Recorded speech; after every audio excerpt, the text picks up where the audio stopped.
New York Knicks versus Indiana Pacers. The spotlight shifts to Indianapolis as the 42-25 New York Knicks visit the 15-50 Indiana Pacers. A matchup that on paper looks lopsided, but still carries meaning in the Eastern Conference picture. New York sits second in the Atlantic Division and firmly in the playoff race, chasing positioning behind Boston while keeping distance from Toronto and Philadelphia.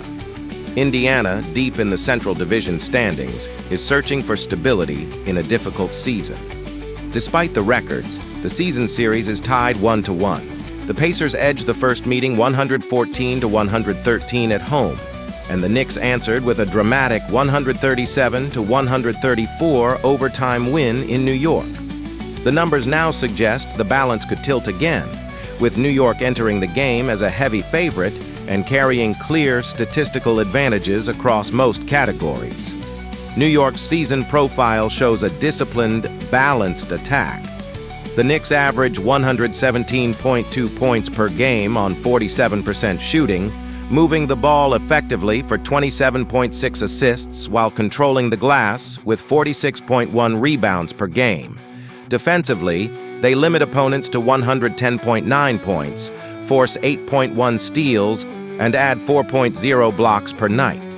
Their offensive engine runs through Jalen Brunson, who leads the team with 26.2 points and 6.5 assists, setting the pace with controlled shot creation and pick-and-roll orchestration. Karl-Anthony Towns supplies interior scoring and rebounding with 20.0 points and 11.9 rebounds, while wings like OG Anunoby and Mikal Bridges contribute defensive activity and spacing.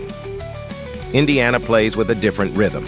The Pacers score 111.4 points per game on 45% shooting, generate 26.5 assists, and collect 42.3 rebounds. Defensively, however, they surrender 119.9 points per game, one of the larger gaps between offense and defense among Eastern teams. Their roster is built around versatility from Pascal Siakam, who leads the team with 24.0 points and 6.7 rebounds, while Andrew Nembhard directs the offense with 7.4 assists per game. Rim protection comes from Jay Huff, averaging 1.9 blocks, but injuries have limited depth and consistency across the lineup. That contrast defines the central theme of this matchup. New York's efficient, balanced offense against Indiana's struggling defensive structure.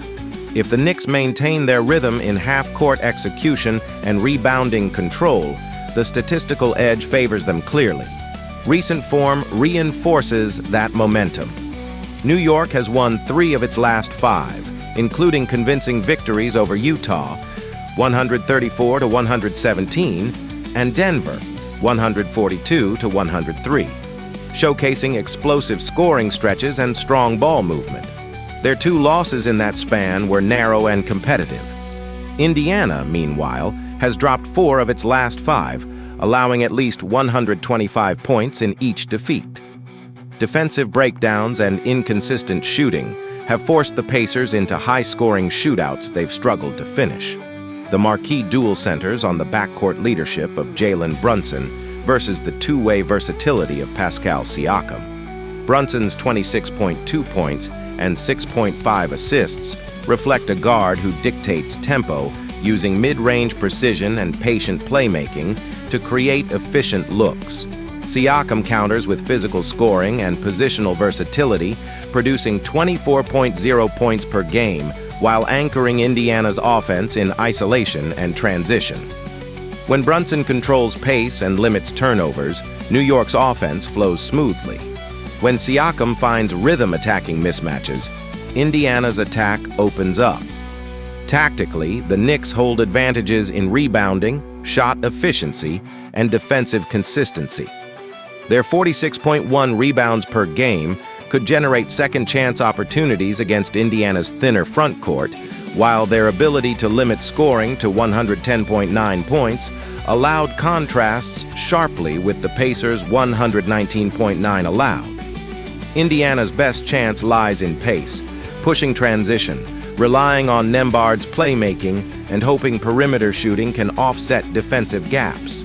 bench depth and late-game execution also tilt toward New York, whose rotation has proven more stable across the season.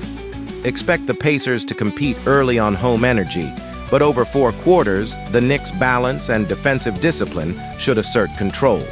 Brunson's command of the offense and Towns' presence on the boards create steady advantages that accumulate as the game progresses. After analyzing both teams, my first pick for this match is New York Knicks winner. New York's offensive efficiency and rebounding edge ultimately separate the teams, reinforcing their position as one of the East's most composed playoff contenders. My second pick for this match is total over 224.5,